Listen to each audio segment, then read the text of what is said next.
Hi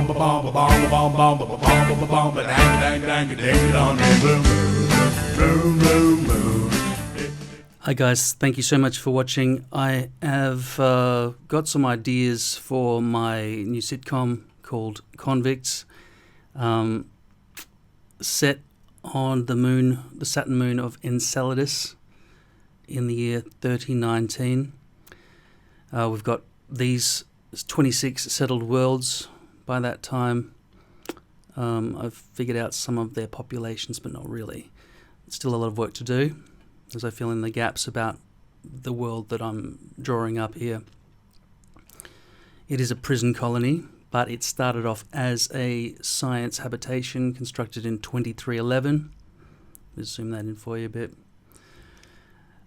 So robots were sent out to different rocks throughout the cosmos and made to do some exploration and so on. There was a time when the Third Testament was written after the arrival of Abba, who potentially, well, it means father in Aramaic. They were waiting for the second coming of the Son, Jesus Christ, but it was the Father, and he had a whole bunch of new laws, including no drilling, no artificial intelligence and stuff like that. So if there is artificial intelligence, it has to be obedient to humans, and it can't have its own free will, its own choices to go off and seek freedom in its own life.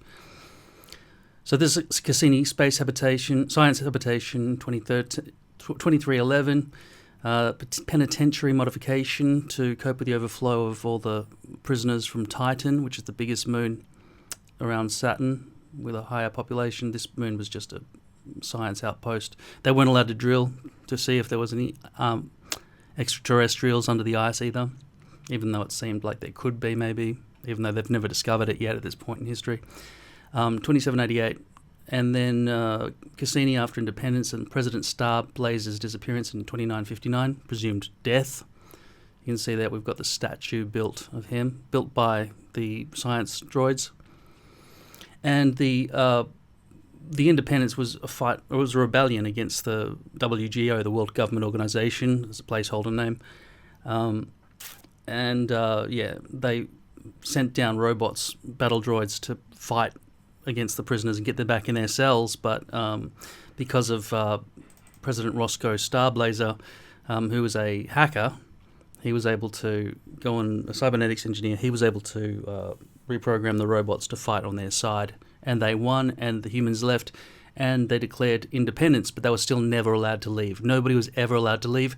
In the meantime, over the last few hundred years or whatever else, sorry, not a few hundred, that was 2959, they've continued to send prisoners here. So the population just keeps increasing, and people still are being born here naturally, still treated like prisoners, but there was discovered an element that comes out of the plumes in the ground, which actually is a key ingredient in Ultimate, which a pharmaceutical company on Earth comes and collects, because it actually makes the rich people on Earth have, young. It's an elixir of youth, gives them immortality. All right, so that's what's coming out of the ground. The people who work here and live here are basically slaves, and there's a hierarchy system, maintenance, security, and mining, with officers and the leadership. The president now, since the disappearance of Roscoe Starblaser, is actually his cellmate from the old days, his friend who killed him, just like Scar killed Mufasa in The Lion King. He threw him into a geyser, and everyone just assumed he was dead, and the robots, built this in his honor and stuff like that after he died, and that became the new main thing. This city's called Cassini, after the probe that went to Saturn in the 21st century. Was it the 20th century? Anyway, okay, so that's my mock-up recently that I've done to figure out what a cell might look like inside. Each tower is 10 kilometers tall, has a diameter of 1,000 meters. Don't know how many prison cells are in there, but that little blue dot there is one of them, and that's what it looks like inside, based on what I've just drawn yesterday. And this is Tower C, floor 582, cell number 614. And that helps identify each human as well. These are the key characters, just sort of largely around. That there is the Enceladus clock I invented, because I had to invent metric time to deal with all the different planets and everything. Okay, so going back here, back in time, if we were to ever go and explore this with a prequel, it's actually the backstory of this entire thing. This is Roscoe Starblazer, who became the first president of Enceladus, of Cassini, well, of the whole world, of the whole moon, Enceladus. This was him being a cybernetics engineer before his arrest on Titan. Haven't quite figured out what he was arrested for yet. It's got a lot of placeholders at this point. And this is just sort of a reenactment of maybe the robot wars that were happening, and because of his ability to engineer some robots to fight on their side, on the side of the prisoners. Because the thing is, when they were arrested, they weren't told they had to stay on Enceladus forever. He had a 4-year sentence, but he wasn't allowed to get off, and neither was anybody else. So they had to rebel. But they still could never leave. At least they weren't under the thumb of being treated like prisoners anymore at that time. This is part of the Cassini uprising of 2949. This is his son, who we see at the very start, and his son, his daughter-in-law. I've called him Kid Starblazer and Monique Starblazer. I don't know what her maiden name is yet at this point. They're parents of Johnny, who's the main character. They're age 46 here, and this is Johnny's sister. Johnny's the lead singer. Sorry, the lead character. Johnny's sister is called Joni Starblazer. That's another placeholder name. You're welcome to suggest a change to that as well. She's aged 11, so she's 2 years younger than him. When you turn 13, you have to prove yourself to this guy who's the new president. You can rename this guy too, Messiah Farty Pants. He was friends and cellmates back in the day with Roscoe, right, the leader of the revolution. But he betrayed him and threw him down a well because he wanted the power for himself. And now he's cutting deals with a pharmaceutical company who wants that stuff mined out of the ground, right? That element. I haven't named it yet. It could be Aurorus, I don't know. It's the key ingredient in Ultimate, and it cannot be found anywhere else anywhere that's ever been searched. It's an element that's exclusively found under the ice. It spits out into space, but not much, small quantities. And you need about 1 gram injected under the armpit once every 6 months to basically stay young and live forever. This is one of his cellmates as well. I've given 4 of these. I've made up just today 4 cellmates. Roscoe up above, Maasai. This guy, his name is Professor Cowrie Burton. He's the same age as this guy, but he's been cybernetically merged with a science droid. And he's got the brain memory of that droid as well. By the way, these droids are over 700 years old. They came and they were the ones who built the civilization, the settlement for science habitation in the first place. That's his daughter. He was able to have a kid before when he was a human. This is what's left of him. He's still got his memories of a human as well as being merged like this, which is illegal because of the teachings of Abba, the Father in terms of the Holy Trinity. He's actually God, right? The guy who made those rules for the Third Testament, and everybody's very obedient to that throughout the cosmos. But this is a penitentiary, a penal colony, so they're pretty loose with the laws, right? They don't really pray or anything. Everyone else is very religious throughout the whole Helios. Helios is my term for the solar system, because you can't say solar system, solar system, solar system. It's actually, Helios is actually the name of the sun, but yeah, I've just called it the Helios instead of the Helios system, which I think works well. You can't rename that unless you've got a really good idea, right? So Cowrie Burton. Oh yeah, so she's Cowrie Burton. That's the daughter of him, and he's Benji Burton.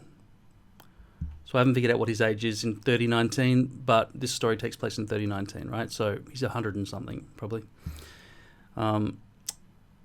This is Nasili. That's a Czech word for violence. in 1319. This is Messiah's illegally built battle droid used for torture and to defend his power. Battle droids were completely banned after the revolution, and Earth will not send them anything like that anymore.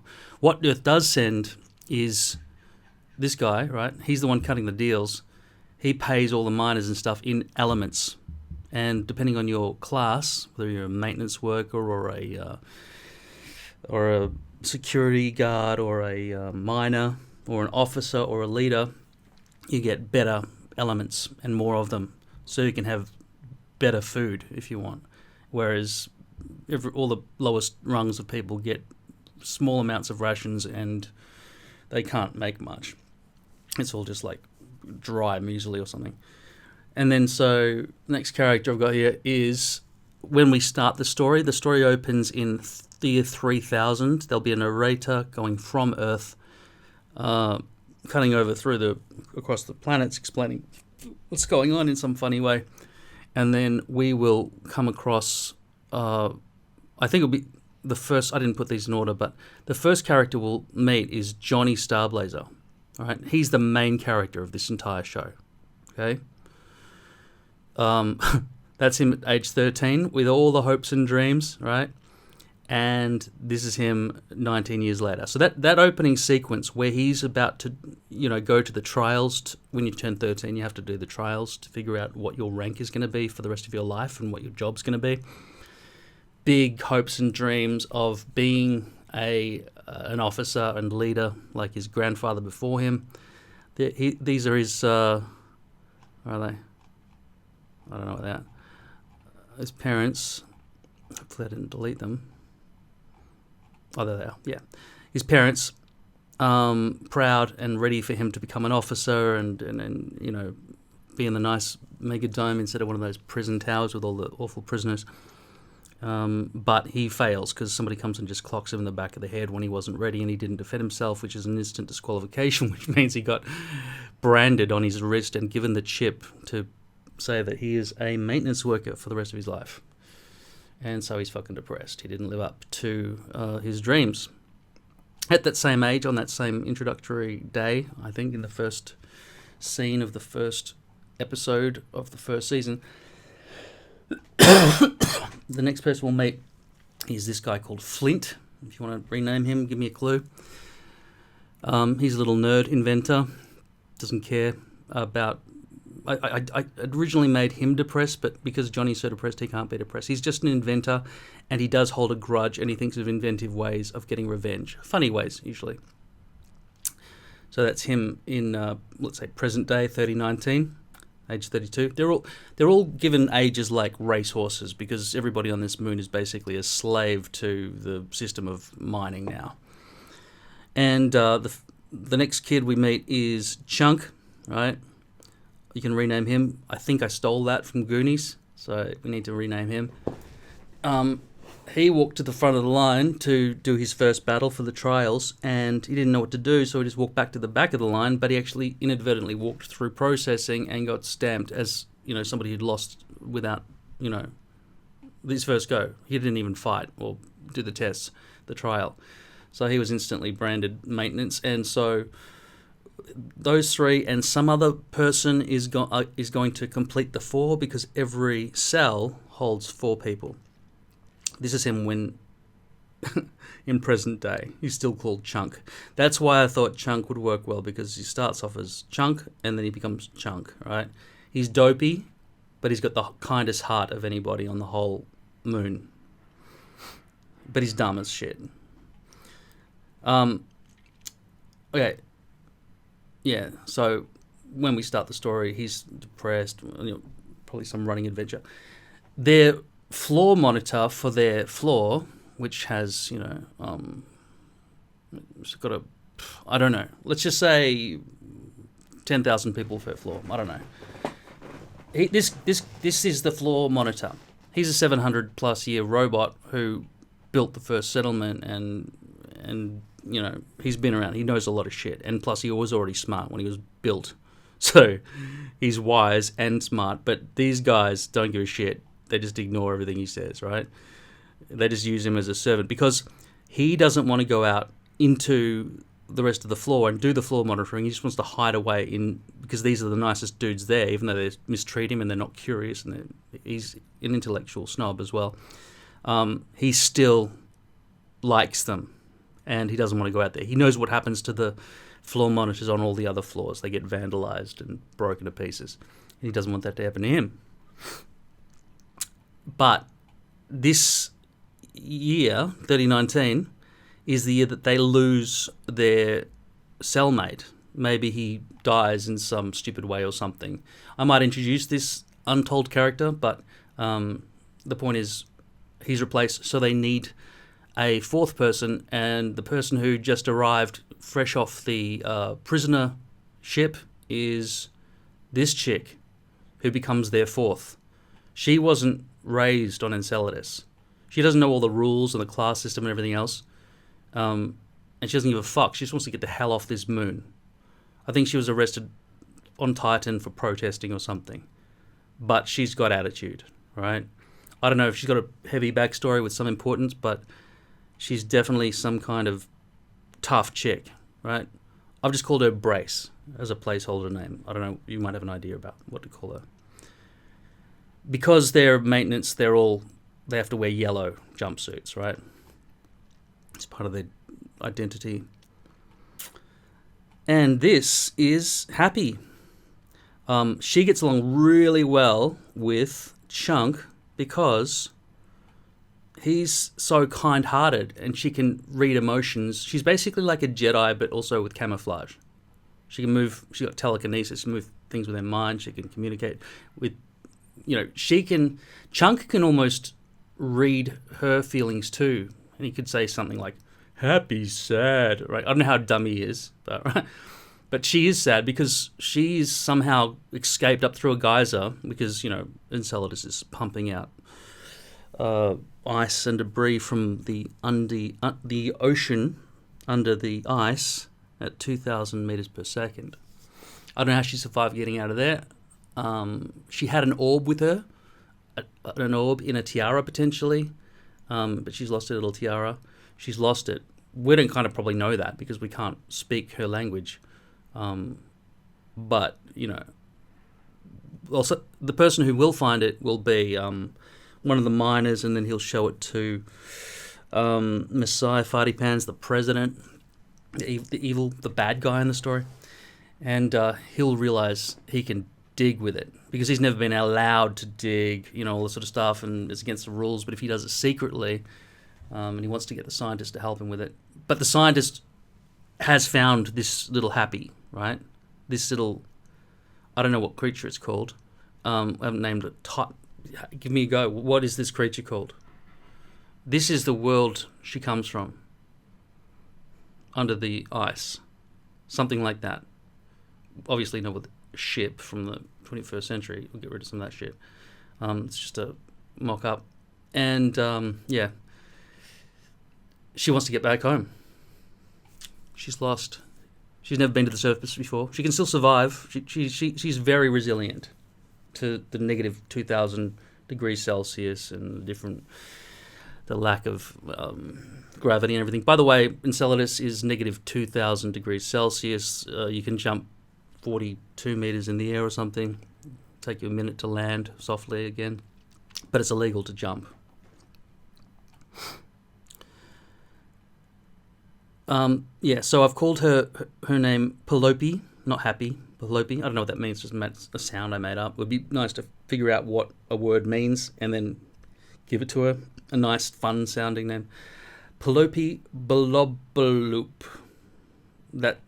All the names I'm giving these people and their creatures is all to do with bubbles. Bubbly-sounding words, right? This city is called Blub. I just wanted to be as cute as possible, right?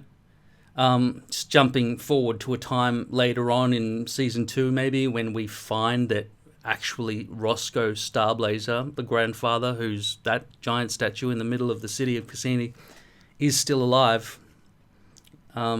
He's modified himself. Messiah thought he'd killed him, but he will be discovered in a crevasse in the north living with others. I don't know what's going on with that. It seems like a Dune-type story where you've got people like the Freeman. living in an underground cave somewhere or something, or they've got some sort of tunnel network. I don't know what's going on, but they're able to breathe and survive and get food somehow. Maybe they're friends with these creatures.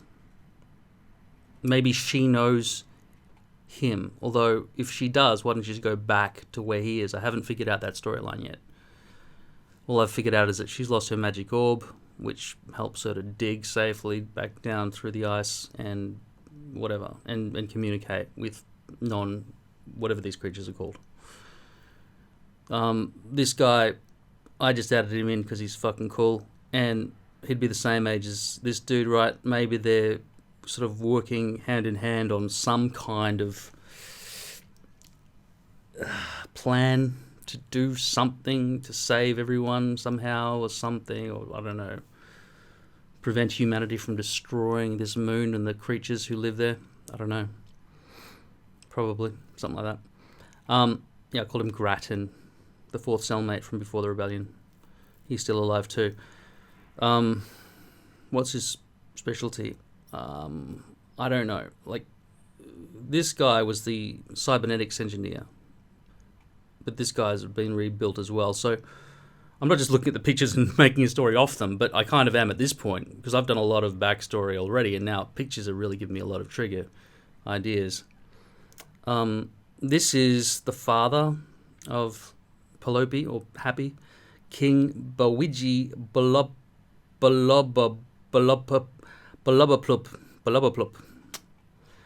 He's 6,089 years old. That's his age. Right? Why? Because they've evolved that way. And all that element that's pumping out to the surface is like, I don't know, it's to do with the longevity particles. The elements that are from down here keep creatures alive a lot longer, right?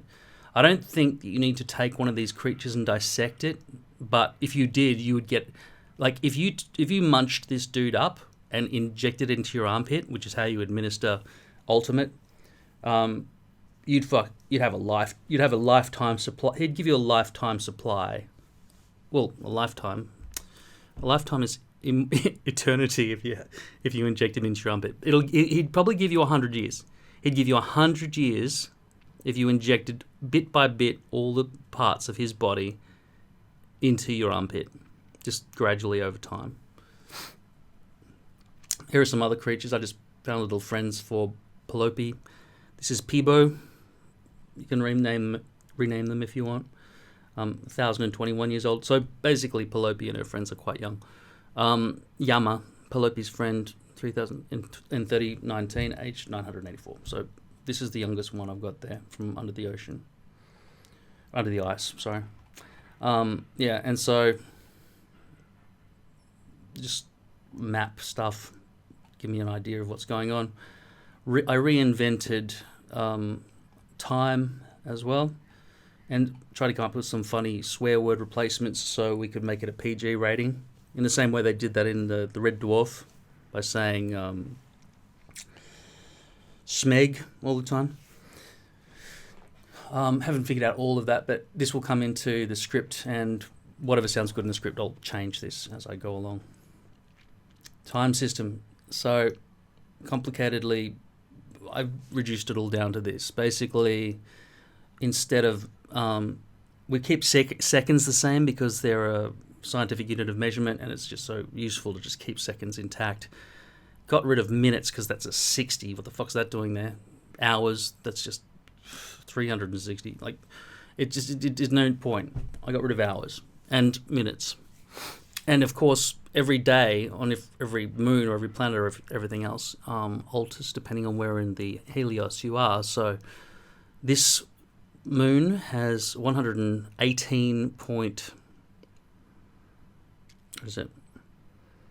Yeah, 118.38 kilosecs a day, right? So I've just made their clock rounded up to 120, but then when it gets to 118.38, it goes jump. So the next second it ticks over, bump. So it's about 27 minutes in, old speak to jump there. So if you have a shift for the night shift here, for example, if you're a maintenance worker, your shift will be 27 minutes shorter than if you did the day shift. So that's 60 kilosecs a day, equivalent to about 16 and a half hours work per 33-hour day, if you want to do it old speak. Security do it in thirds, so they've got a slightly better life than everybody else. Better than miners, red, and maintenance, yellow. I might have to subdivide that further. Officers are treated a lot better. They have their own system. They don't even live with prisoners. They live in the Megadome, which I think is going to be locked out, no access, unless you're a maintenance worker, which gives you access all areas, which is why Brace, that chick, right, deliberately failed. She just figured it out, right? Her entry into it, she knew she had to become a maintenance worker when she arrived and get replaced and put in that system, because she knew then she would have access all areas, because there are cleaners required and different things throughout the place. Miners only need to go to the mines and around that surrounding outdoor freezing cold area. Security sort of have to go where they're told, but maintenance, they're just all over the place, just doing all the mop-up jobs and stuff, and she knew that would give her access all areas, including into the leaders area and including into the officers' den and the Megadome and everything else. So it's useful to her as a schemer. Potentially ABBA will lead to priests that coincidentally dress like ABBA, the band, and there could be, themes going on and quotes going on from the Third Testament that Abba spake unto his disciples or something. That all have to do with Abba, maybe. I don't know how far I'll go with Abba. But that religious side of the universe is an explanation as to why they have never dug down and discovered creatures underneath the surface. I needed there to be a lack of technology, and religion kind of was a good excuse. Yeah, so that's the sort of the view out the window from where they live. Luckily, they've got a room with a view, but they're looking at Johnny's grandfather's shiny butt the whole time. It's blocking most of Saturn, which is just a bit of comedy shock in there every single episode. Starting to explain some of the characters. We were going to do an axolotl. When I say we, I mean Peter Westfield, but he hasn't contacted me for weeks. So, no, I'd go more with that character that I've drawn up above. I didn't draw it, I just AI'd it, which is fucking amazing. And, yeah, entities. I was on the Mensa website, Mensa forum, and they were explaining to me. Well, I asked them, what is the best general term for all the different creatures, including robots and creatures and humans? Entities. It took about 5 days for the smartest people in the world to figure out that word, which is a great categorization title. Because it was fucking hard, that word. Finding that word was hard. I've spent hundreds of hours on forums, not just for design, but also for discussion of certain ideas. So what you're getting here is like tip of the iceberg type stuff, but it's going to keep going. Hopefully you can come up with some cool names for these characters. Maybe even some ideas for the show.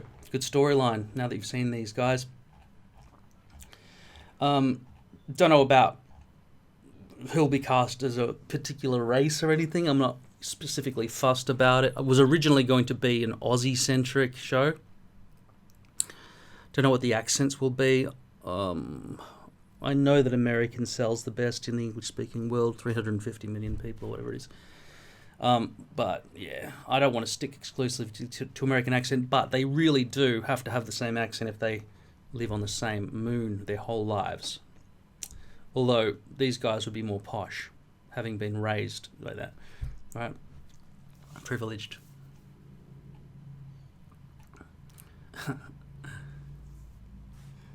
Alright, so let me know if you think of any cool character names for these guys that are better than mine, or some story ideas. Thanks.